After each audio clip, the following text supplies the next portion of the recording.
On this Tuesday night, trade tensions boil over as a top U.S. lawmaker issues a stark warning for Canada. Time to make a deal is running out. Negotiators face new threats and increased pressure as they head to Washington. How a political rival could be an ally for Team Canada this time round. Also tonight, the difficult decision to die with dignity. Why one woman is choosing to end her life before she's ready. And in the aftermath of two deadly monster storms that devastated communities and forced thousands from their homes, we go in depth. What changes we need to make to cope with extreme weather? This is The National.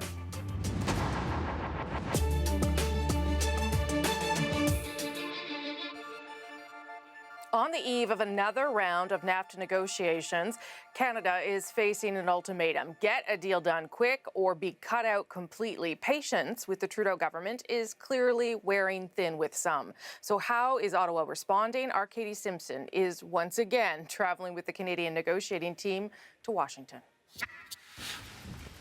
Donald Trump is ramping up public pressure to bring NAFTA talks to a fast end. Canada has taken advantage of our country for a long time. We love Canada. We love it. Love the people of Canada. But they are in a position that's not a good position for Canada. The president wants Canada to accept a renegotiated NAFTA on his terms by the end of the month. And he got more backing today from a powerful U.S. lawmaker. Steve Scalise, the influential Republican House Whip, warned that if Canada isn't willing to get on board, it may get left behind. In an open letter, he wrote, "There is growing frustration regarding Canada's negotiating tactics and that Canada does not seem to be ready or willing to make the concessions that are necessary, emphasizing that the clock is ticking. There is not an unlimited amount of time for it to be a part of this new agreement." What U.S. lawmakers like Scalise think matters, since they'll ultimately decide the fate of NAFTA. As for those negotiating tactics, the Trudeau Liberals have spent more than a year trying to charm members of Congress in the hopes threats like these never happen. Canada has been extremely cooperative. Canada is very good at negotiating trade deals. Canada is very good at finding creative compromises. When negotiators sit down again in Washington tomorrow, the big sticking points will be front and center. Canada is not backing down in its demand that disputes get settled independently, while the U.S. is pushing for Canada to make more concessions in its dairy industry. Don't compromise, because we have to protect the farmers, we have to protect the auto workers, we have to protect everyone in Ontario. Everybody's smiling. Ontario's farmers welcomed the Premier's support at the province's annual ploughing match. He'll bring that message to Washington, where he'll meet with Canadian negotiators for an update and offer what help he can to Team Canada. And Katie is back in Washington tonight. All right, Katie, you were on that same plane with Chrystia Freeland and some of the other key players in all this. Give us a sense of their mood or the expectation for how things might play out this week. Freeland really captures the feeling in the T-shirt that she actually wore on the plane down here. We have a photo. It's kind of hard to see, but it says, and I quote, "Keep calm and negotiate #NAFTA." She told me that her kids gave her the T-shirt, and really, given all of the conversations that people in our office in Ottawa, including myself, have had with sources over the past few days, this really seems to be the attitude of the Canadians. The most influential members of the Prime Minister's office, the top members of the Canada-US team, are here to try to get closer to a deal. Sources say they're trying to just keep their heads down, ignore that outside bluster, and focus on what's at the negotiating table. Rosie. All right, that might be harder than we think. Katie, thanks for that. I know you'll be on top of this through the week. Justin Trudeau was pressed on NAFTA in an interview with Maclean's last night. He chose his words carefully and hesitated to say just how close we are or have been from a deal. Here is the Prime Minister for the record. Every time we work together, we do knock off a few more things and move closer to an eventual decision point. We're not there yet. There were points in the spring where we thought we were perhaps days or weeks away. It turned out not to be the case. We might be days or weeks away now. We're just very much focused on trying to do the work and get to the right outcome, which in itself may sound like a simple thing, but in these current times is not. Speaking with our friend Paul Wells of Maclean's. And as Trudeau has said repeatedly, Canada is fully prepared to walk away from NAFTA if a deal can't be reached. Here's a look at what else we're working on tonight. Tickets for the Bruno Mars concert were hard to snag and expensive too. Now CBC uncovers Ticketmaster's tricks that could cost you more.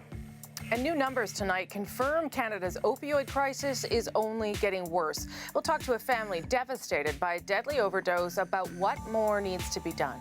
First, though, a terminally ill Halifax woman is making the difficult choice to end her life earlier than she'd like. That's because she's worried she may not be allowed to get a medically assisted death later on. The CBC's Kayla Hounsell explains why. It's time for me to go, and I want to go peacefully and beautifully. As a professional stylist, beauty has been a large part of Audrey Parker's life. It will also be a part of her death. I planned my funeral almost like a wedding. I have a Chanel theme. I have a Chanel handbag as my urn. Parker has stage 4 breast cancer that has spread throughout her bones and to her brain. I had 2 years trying to get on top of the pain, and man, I suffered. Parker has been approved for a medically assisted death. The legislation is still pretty new in Canada, just over 2 years old. In order to be eligible, a person must have a serious illness, be experiencing unbearable suffering, and be at a point where their natural death has become reasonably foreseeable. They also have to be able to consent not only at the time of their request, but again, immediately before the procedure causing death. Once I've signed the papers and have agreed, it should stand. But I still have to worry that if I lose my marbles, they won't do it. That concern has caused her to take drastic action. She's choosing to die earlier than she really wants. We know that these cases do exist, and they shouldn't. Former Senator Jim Cowan is now board chair of Dying with Dignity Canada. He points out that sometimes medication is so powerful it impacts a person's mental capacity. In order to qualify for medical assistance in dying, those drugs have to be withdrawn from the individual, and the suffering returns along with the capacity. And that just doesn't, that seems inhumane to me. The federal government has appointed an expert panel to review the issue of consenting twice. It's an opportunity to really ensure that patients have had their questions asked, they are well informed, that this is their wish. The report will be available in December. Not soon enough for Parker. I just hope that they make some good assessments that will help people in the future. So Audrey Parker will die on November 1st, at home, holding her mother's hand, exactly the way she wants, albeit a little earlier than she'd like. Kayla Hounsell, CBC News, Halifax. By the end of last year, there were more than 3,700 medically assisted deaths in Canada since the laws came into effect in Quebec in 2015 and then the rest of Canada in 2016. That federal review Kayla was telling us about is focused on 3 specific types of requests, each with its own set of medical and ethical complications. Audrey Parker's case falls under advanced requests and that second layer of late-stage consent. Then there are the requests by mature minors, teenagers old enough to form an opinion but still not autonomous adults under the law. And the requests where mental illness is the sole underlying condition. New statistics from Canada's Public Health Agency today paint a dark portrait of the deadly opioid epidemic. 1,036. That's how many people died in the first 3 months of this year of an opioid-related overdose across the country. Overall, more than 8,000 people have died since the start of the crisis in January of 2016. It is a situation no one seems to be able to get ahead of or a hold of. Police, health officials, outreach workers, the emergency calls keep coming, and yet people keep dying. Our Renee Filippone looks at what more could be done in the battle to save lives. Every day, first responders find people unresponsive. Angry. I am so angry. This veteran volunteer says the answer is simple: decriminalize all drugs. This is a crisis. It's a public health emergency. We are losing so many people that tomorrow I have to decide which memorial service I am going to go to. Canada's chief public health officer admits the safety of the street drug supply is a major problem, but the solution is complicated. The response has to be whole of society response. That's why sometimes it's quite difficult and maybe frustrating to many people, but involves all levels of government. In BC alone, more than 100 people die every month because of an illicit drug overdose. Officials on the ground say naloxone, the drug used to reverse an opioid overdose, is working. But the problem is the number of people overdosing keeps rising. Another problem is that the crisis is not just affecting troubled areas where drug use is rampant. We still see an increased death rate in areas outside of the downtown east side. That's probably because there's still a stigma to admitting drug use of any kind. You think that can tell that a person is struggling, but somebody who uses substance, most people are able to hide it very well. Petra Schultz's son Danny died of an accidental fentanyl poisoning at 25. 2 years ago, she started a group for other people who have lost family. It's now at 600 members. We feel despair that in a country like Canada, in a wealthy country like Canada with an overall very good health system, how we could let so many preventable deaths occur without major interventions. Ottawa has already committed hundreds of millions of dollars to various harm reduction initiatives. Advocates say it's not enough, and the numbers show it's not making a difference. Renee Filipponi, CBC News, Vancouver. Now, as Renee mentioned, people are demanding more action on this crisis, and Health Canada has made some efforts to get Big Pharma to see things through their eyes. To try and slow overprescription, Health Canada this summer asked more than 100 pharmaceutical companies to stop marketing opioids to healthcare professionals. But by the start of this month, only about 25 companies responded, with only 6 agreeing to play ball. Health Canada says it remains cautiously optimistic others will come around. And by early next year, it could impose limits on visits by drug company sales reps to doctors' offices and medical conferences, as well as on ads for opioids in medical journals. To the Philippines now, where search teams are still digging, scraping away what they can to try to reach the dozens of miners and their families who were buried in a landslide. This is life after Super Typhoon Mangkhut. And though they pulled more bodies out of the mud today, it is hard to imagine they'll find anyone alive. So far, this storm has killed at least 79 people, most of them in the Philippines. But as Sasha Petrosic shows us, that number represents just a sliver of the impact. Millions of others are suffering across the region because of flooding. Ask anyone you pass rowing down the streets of La Paz, and they'll tell you Typhoon Mangkhut brought way too much water, but very few surprises. It peaked up to here, says boy Inocencio, before slowly coming down. He's lived in this waterlogged neighborhood all his life.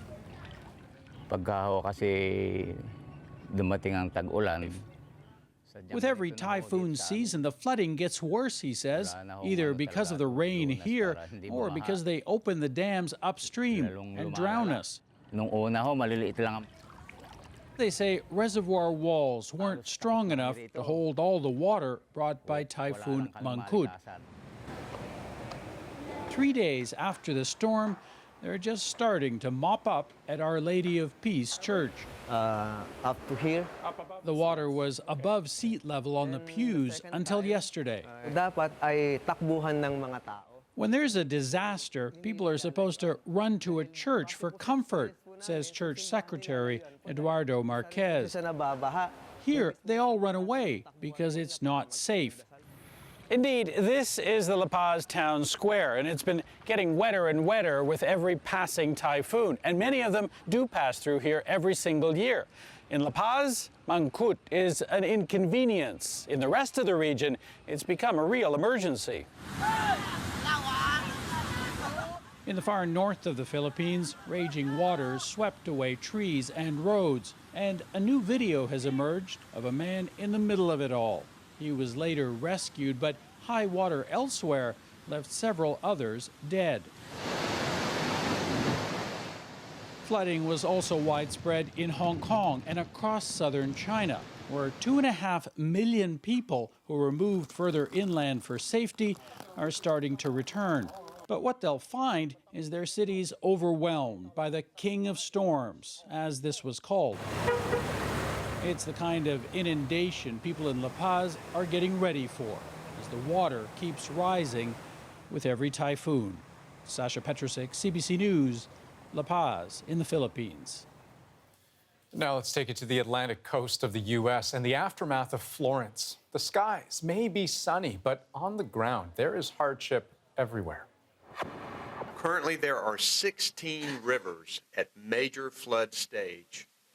Even if the rain's mostly stopped, the ground is saturated, so waters are still rising. And forecasters say that'll continue right into the weekend. Made it through this storm. That's right. House messed up, but we still live. In a city all but cut off by flooding, hundreds lined up to get food and water rations from a drive-through system that seemed to work pretty well. Thank you guys so much. I really appreciate that. The long lineups for gas seemed much more challenging. Madhouse. Everyone is trying to get gas and people are just fighting. At least 34 deaths have been linked to Florence since it made landfall as a hurricane last Friday. At the height of the storm, 1.9 million households and businesses were without power. That's now down to fewer than 300,000. But in shelters, still more than 10,000 evacuees. We continue to be engaged in large-scale search and rescue operations. This pregnant woman and her family held tight to a tree for hours until volunteers arrived to help. As distressing as this damage is, it's equally heartening to watch neighbors helping neighbors, and is the reason we will make this state whole again. Tomorrow, Donald Trump will visit North and South Carolina to survey the damage. Storms like Florence and Mangoot are quickly becoming the new normal, and so is the enormous cost of rebuilding. So tonight, we're going in depth. Our experts standing by for a conversation on what's behind this extreme weather and whether we should rethink how we deal with it. That's a little later, right here on The National. But first, let's run down some of the other developing stories on our radar, starting with the accusation of sexual assault against U.S. Supreme Court nominee Brett Kavanaugh. On Monday, there will be a public hearing on the matter, but now the lawyer for Kavanaugh's accuser says she will not take part unless the FBI investigates first. I feel so badly for him that he's going through this, to be honest with you. I feel so badly for him. This is not a man that deserves this. Donald Trump is squarely on Kavanaugh's side and said today he doesn't think the FBI should get involved.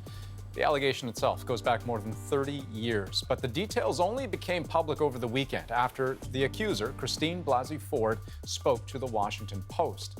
It's not clear right now what her call for an investigation means for Kavanaugh's confirmation, but he has flatly denied the allegations. We are the piggy bank to the world.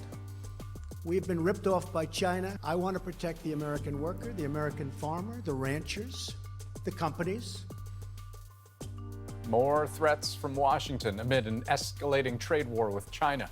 Earlier today, in response to new tariffs imposed by the U.S., China retaliated with new tariffs of its own on $60 billion worth of U.S. exports. Trump says he's open to negotiating, but at the same time, he's also threatening more duties on $267 billion worth of Chinese goods. I don't want to jump ahead of things. We thought we were going to win last time, we didn't, so I'm not going to comment until after the decision's made. And get set for another pivotal moment in Doug Ford's fight to slash the size of Toronto City Council. Tomorrow, a panel of judges could suspend an earlier ruling which declared Ford's plan unconstitutional. And that would allow the government to cut council without using the controversial notwithstanding clause. We're expecting a decision Wednesday, 10 a.m. at the Court of Appeal. Ahead tonight on The National, Bert and Ernie, Bert and Ernie, are back in the spotlight. Are they, in fact, more than just friends? Apparently, it depends on who you ask. Okay. Also, as governments try to figure out how to keep plastics out of the ocean, a conundrum for the Canadians trying to do their part. Are they actually helping? First, though, a CBC News Toronto Star investigation uncovers the tactics Ticketmaster is using to get you to pay more. They're only caring about, padding their own pocket. They don't care about actually the fans or getting the tickets out there for the fans to actually appreciate the artist.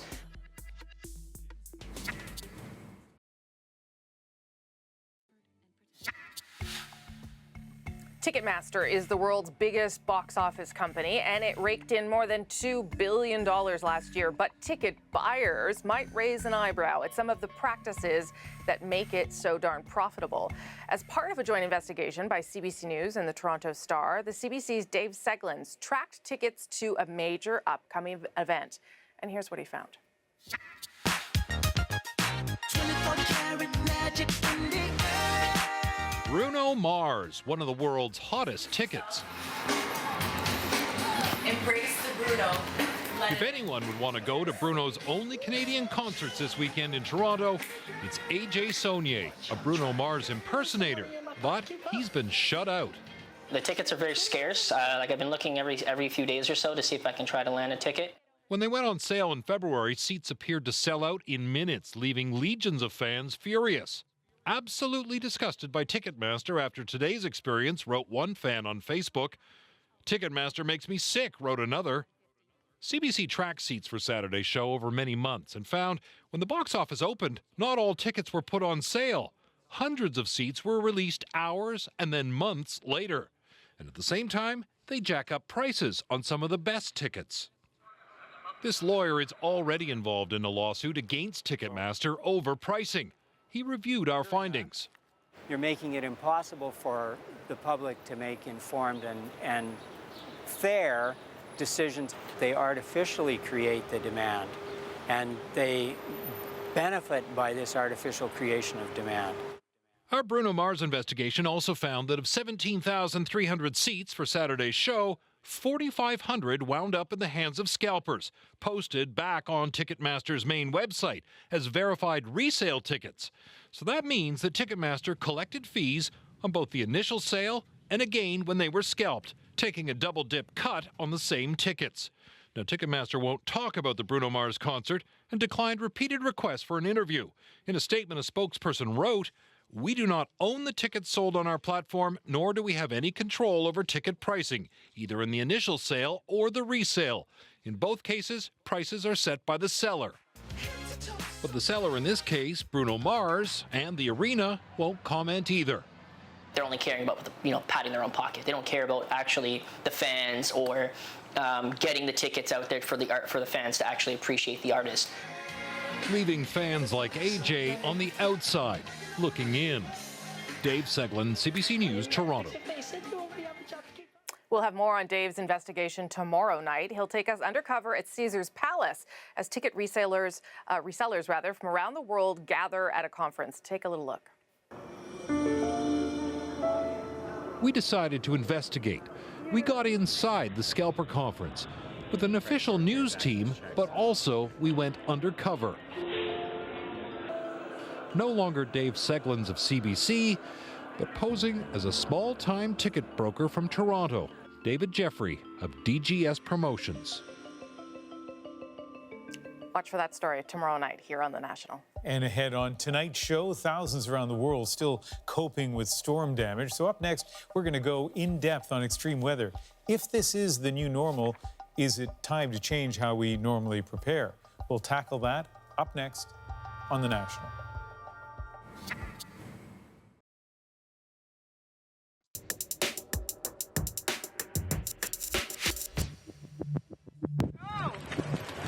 As wild as this BC Firenado is, you've seen one before.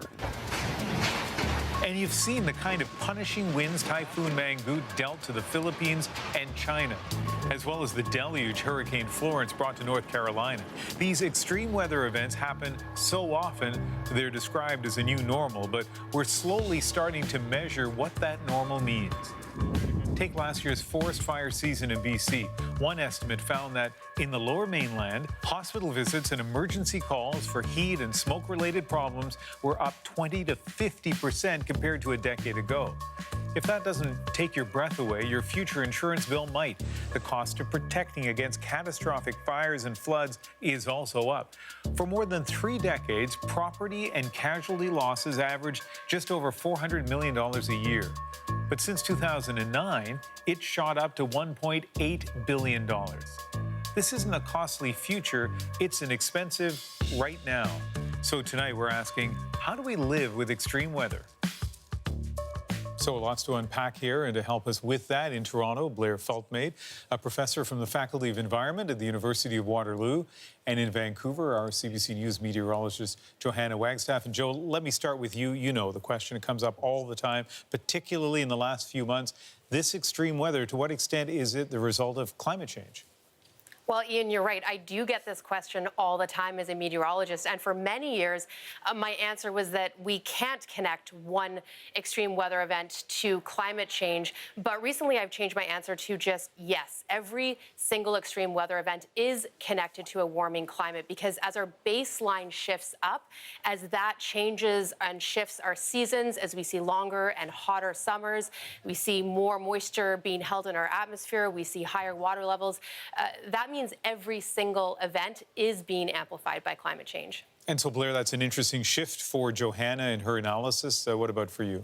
No, I agree totally. So all the modeling on climate change that's been done over the last many years by groups like the Intergovernmental Panel on Climate Change, which is a group of several hundred climate scientists that all they do 7 days a week is study climate science. Their predictions are that, yes, climate change has happened, is happening, will continue to happen, and we're seeing the expression of extreme weather events as a result of that. So tonight and throughout the week, we've been covering two devastating storms, the typhoon in the Philippines and then moving on to South China, and the hurricane in the Carolinas. Take a look at this. I'm Paul Hunter in Wilmington, North Carolina, where people are out and about today kind of assessing the mess left behind by Florence and starting the repair and the rebuild, not least the power grid. At almost every corner in this city, you see downed power lines. That one's inactive, by the way.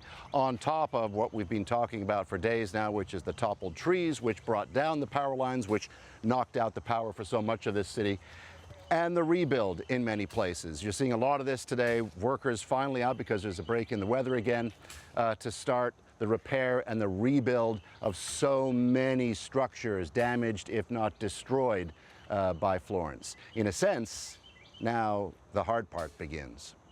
Yeah, rebuilding, Johanna, is the hard part. It's expensive. It takes a lot of time. And then there's the issue of rethinking maybe how some of these communities should be rebuilt after storms.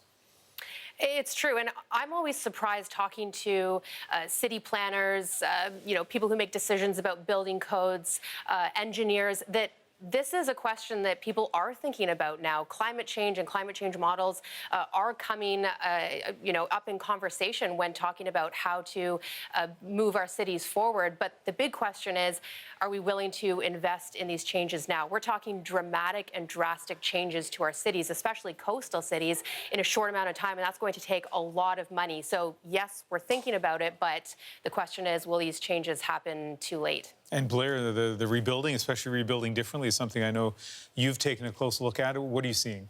Well, what we're doing in Canada right now, we're actually changing the building codes, or developing new building codes at the level of the individual house. We've developed a code that's actually come out through the Canadian Standards Association in the last couple of months that gives direction on aspects of what you can do around your own home to not end up with a flooded basement. And we're developing another standard right now in Canada on flood resilience for new community design. How do we build new communities going forward such that when the big storms hit, everybody doesn't get flooded out? And then for existing communities, we're developing another code right now. How do we use berms, diversion channels, holding ponds, cisterns, bioswales, et cetera, within currently built cities to help lower the flood risk profile? So this is a challenge, obviously, for communities, and as you say, a lot of communities are responding to this. On a more micro level, how do we prepare for events like this? If it's down to the individual homeowner by micro level, there are things you should do around your house to prepare. And by the way, it starts with find out today or tomorrow morning, what are you covered for in reference to insurance? Most people, the first time they look into whether or not they have insurance for water in the basement is when they have 4 feet of sewer water in the basement. So number one, call your broker right up front and find out what you're covered for and what you're not covered for.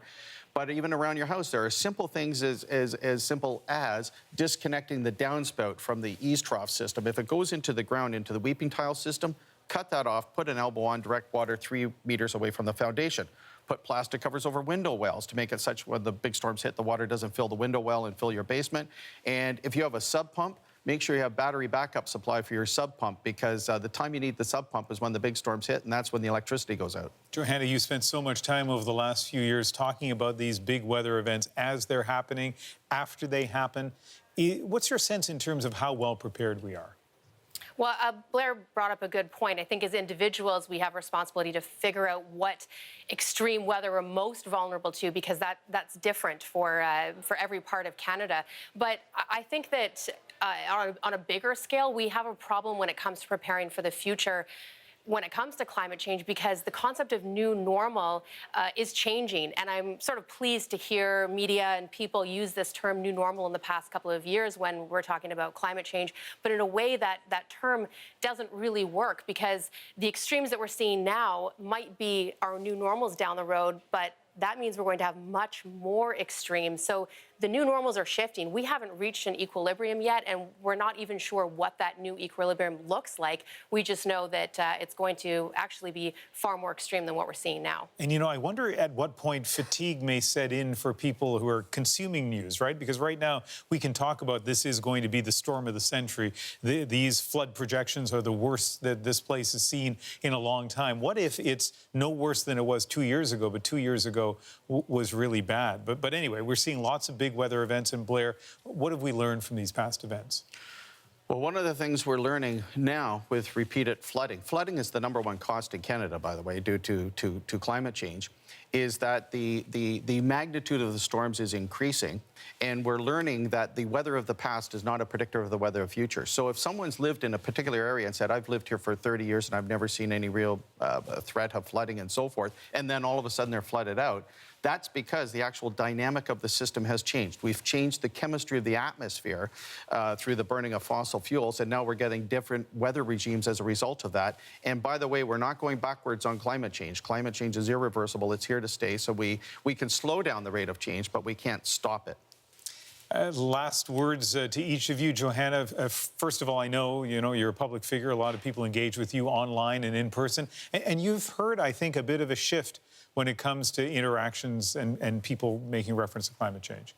Yeah, I have. And I think, I'm cautiously optimistic about that. But I really have seen this tipping point just in the past couple of years, really, across our national audience. And unfortunately, I do think a lot of times it takes an event that hits home. For example, these past 2 fire seasons, back-to-back historic fire seasons in BC. And for the first time, I'm getting more feedback and comments and engagement from people wanting to know more about climate change or wanting to know the connection to climate change rather than people straight up denying it. And for me, that is a huge shift. And so I hope that's the start of a tipping point. The question will be connecting that shift in believing and talking about climate change to actually taking climate action. And that question will be, will it happen too little, too late? And Blair, you talked earlier about knowing, for example, what's in your insurance policy. That is really good advice. Any last piece of advice for people? Well, the bottom line is, for the country as a whole, as a matter of fact, is time is not a luxury when it comes to climate change. Every day we don't adapt is a day we don't have. So we have to operationalize on adaptation to climate change, and we have to do so very rapidly. Well, I like the fact that both of you have strong words, but not hopelessness, which is, nice to hear that there are things that we can do to adapt. Thanks to both of you. Thank you. Thank you. And we heard Blair Feltmate talk about the use of wetlands and other natural defenses against flooding. You'll hear from him again as we take a closer look at how that works. A new report warns that Canada has been sacrificing crucial marshes and ponds to development. Here's Brian Stewart on the call for solutions. This makes it easier. This means I won't have as much flow. Carrie Barron shows off how Surrey, BC is using water to fight water. Heavy rain event, you'll see water coming above the bulrushes there, probably not to the fence, but close. And it'll just sit high in all these cells. It then gets released gradually instead of flooding residential areas. A couple parts of town, before we brought the pond in, I know large areas flooded. We brought some ponds in, and we haven't seen flooding since in the 22 years I've been here. It's part of the city's approach to natural drainage, using things like ponds and streams to help mitigate against flooding. About a third of the community of Surrey sits on a floodplain, so they've created a few dozen of these ponds to help with flood control. They're designed to mimic the natural flow of water, and it's something that researchers say more communities should consider. That's the conclusion of a new report sponsored by the Insurance Bureau of Canada. It says flood damage is already the most costly type of natural disaster in the country, and the problem is made worse because so many natural flood buffers like wetlands have been paved over. If we continue on the path we are currently on, which is simply not retaining enough natural infrastructure, the costs of flooding in Canada are going to continue to rise. Particularly because climate change means extreme weather events are more frequent and more severe. Experts say if communities work to restore their natural drainage systems, it can be much cheaper than the alternatives. Instead of putting a big pipe that needs to be maintained over the years, it needs to be cleaned out, or a dike that needs to be continually upgraded and raised because it's constantly sinking, you have a natural system that's effectively looking after itself. Now we design it more with some marshes and more vegetation. And there are multiple benefits. The ponds in Surrey have become public spaces, drawing in people and wildlife, all while protecting against future floods. Briar Stewart, CBC News, Surrey. And up next on The National, the confusion over what to do about plastic. While governments try to come up with a plan to keep it from ending up in the ocean, some Canadians are taking matters into their own hands. But is it helping? First, though, we want to tell you about a story you will see here tomorrow night. Nala Ayed travels to the border of Morocco and Spain, an area dealing with an influx of migrants. And Nala takes us along with a Spanish patrol. Here's a preview.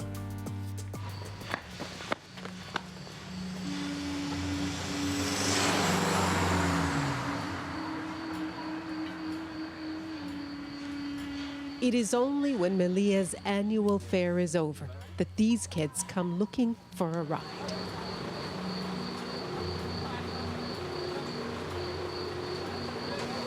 It's a yearly ritual for migrant children to stalk the folded Ferris wheel and bumper cars for a spot to hide, to ride along across the sea to mainland Europe. For those packing up, the night's tougher job is trying to keep those kids away. Can you show me? Yeah. Maybe, this kind of... Yeah. My God. Luego se sube ahí encima. Están escondiendo. Yeah. They hide there.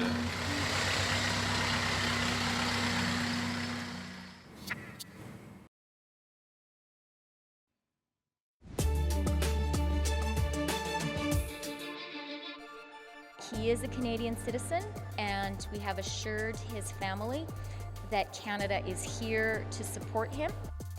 Tonight on The National, Canada's Foreign Affairs Minister pledges support for a Russian-Canadian member of the punk protest group Pussy Riot. He's undergoing treatment in Germany after falling ill last week in Moscow. Today, his doctor said it's highly likely that he was poisoned. Also tonight, police in Salisbury say a man and woman who got sick at a restaurant on Sunday were not exposed to a nerve agent. There was real concern that might have been the case because it happened in the same town where a former Russian spy and his daughter were attacked with a nerve agent earlier this year. Well, G7 environment ministers are gathering in Halifax. They'll spend the next couple of days talking about the problem with plastic. Now, at this point, almost everyone has seen images like this, right? Bottles, bags, straws, wrapping, washing up all over the world with devastating consequences for seabirds and other marine life. You could say awareness of the problem is at an all-time high, but without any real consensus about how exactly to solve the plastics problem, even just in this country, never mind the rest of the world, we're seeing a disconnect between how people are trying to help and whether they actually are. Diane Buckner sorts through the confusion. All right, we've got halibut and a crab cake. Oceans and lakes and rivers are important to Dave Owen. All of the containers are fully compostable and biodegradable. The containers at his 4 fish stores in the city are eco-friendly. Same thing with the bags. So those you can use in your green bin if you like. He searched for over a year to find the right kind of material for his bags and containers. We know that ocean plastics are a big issue, and we want to do our part to help because we do use a lot of plastic packaging just because of the nature of our product. Awareness of plastic pollution is rising fast in Canada and around the world, thanks in part to images like this from a 2017 Nature documentary. We have the equivalent of one dump truck every minute of plastic waste being dumped into our oceans. In June, at the last meeting of G7 leaders, Canada's Environment Minister said a global solution is needed, but admitted there's still work to do at home. We need to have a domestic strategy. Unfortunately, in Canada, we're only recycling 11% of our plastics. So far, there's been no evidence of progress on that strategy. So this one is, I believe, a eco-product. Environmental activist Ashley Wallace says part of the problem, though, is confusion about recycling rules. I think your average person, if they didn't really take the time to read the label, this just looks like a regular plastic tub, they'd probably put it in the recycling bin. Turns out the container from the fish store should actually go into the garbage where it will break down, not into the compost or recycling bin. Because compostable plastics don't have the same properties as regular plastics, and so they're kind of manufactured or made to break down over time. If that ends up in the recycling stream, it can actually contaminate all of the other plastics. And consider styrofoam. It's an example of how there are few national standards. So the City of Toronto does accept styrofoam, although it does need to be clean. Vancouver does accept styrofoam, but you need to take it to a special drop-off location, and Halifax doesn't take styrofoam at all. Back at the fish store, Dave Owen is not discouraged. So I would rather use something that is doing a pretty darn good job, if not a perfect job, than just say, I can't do anything, and not even try. He hopes other businesses and consumers will make more of an effort to fight plastic pollution without waiting for a pronouncement from the G7. Diane Buckner, CBC News, Toronto. Up next on The National, tonight's moment, Bryan Adams on Parliament Hill. Which explains why I walked past him earlier today. First, though, for more than 40 years, Sesame Street's Bert and Ernie have entertained us and like a felt-covered odd couple. But once again, there is speculation that they are, in fact, a couple. Now, I first pretend to be something, and you have to guess what it is that I'm pretending to be. Well, if you ask Mark Saltzman, who wrote Bert and Ernie sketches for 15 years on Sesame Street, it's time we all stop pretending. They're gay, accept it, and move on. Hi, Bert.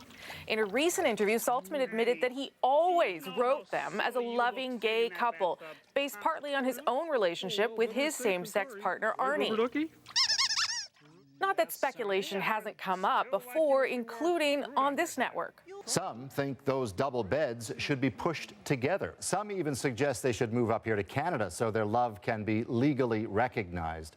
That was from 2011, when a petition to let them get married swept the internet. At the time, Sesame Workshop said nope, just friends. Then 2 years later, they appeared looking very much like a couple on a New Yorker cover, just as the U.S. Supreme Court ruled that same-sex couples should get full couples benefits. Oh, nice, Bert. Now, maybe Sesame Workshop simply reads the characters differently, or it's just trying to stay out of the culture wars. But again, today it said no, they're not gay. Even though they're identified as male characters and possess many human traits, they remain puppets and do not have a sexual orientation, to which many people say, yeah, right, whatever you say, guys. I go on for hours. I get a joyous feeling.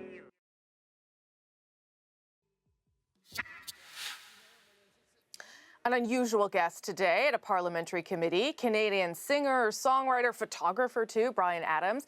He wants a change in copyright law to allow artists to own their own work while they're still alive, because right now, copyright actually stays with the publisher for 25 years after the artist dies.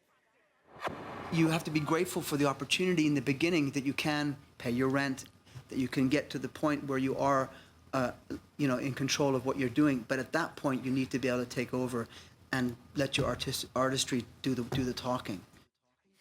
Now, Adams is just one of the people who will appear before the committee, but the members seemed particularly happy to meet him, even maybe a little bit starstruck, and that's our moment of the day.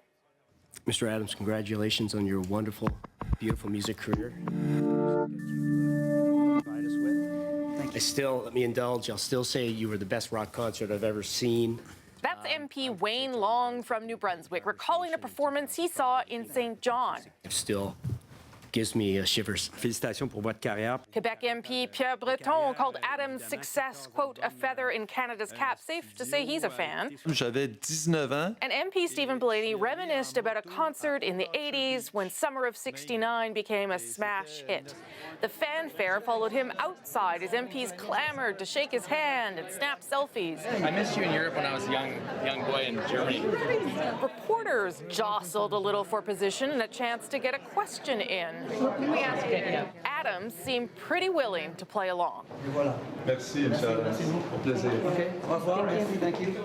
And I mean, therein potentially lies the great tragedy in all of this, right? I mean, there is a part of me that wonders if his celebrity ultimately helps or eclipses the point that he's trying to make. I mean, probably helps. Otherwise, we wouldn't be talking about this right now, right? Of course, he did photos with his sunglasses on because that's how cool he is. And of course, Catherine Cullen, I saw, just sidled up beside him as well to try and get in the shot, because who wouldn't do that? And you spotted Bryan Adams today, Rosie. Yes, I was getting my nails done, I'll be honest, and I saw him out the window, and I said, "Is that Bryan Adams going into Subway?" So I thought, that can't be. That can't be. And so, what is the likelihood that he went into Subway in Ottawa today? No, it was him because it was the same outfit. And then I came into the office and I found out Bryan Adams was on Parliament Hill. So it actually was Bryan Adams getting some sort of vegan sandwich. And meanwhile, guys, there's this whole copyright case, right? Bryan Adams in Subway. It's very important. If I hope he you saw him there, succeeds. please let us know. That is the National for September 18th. Good night. Good night.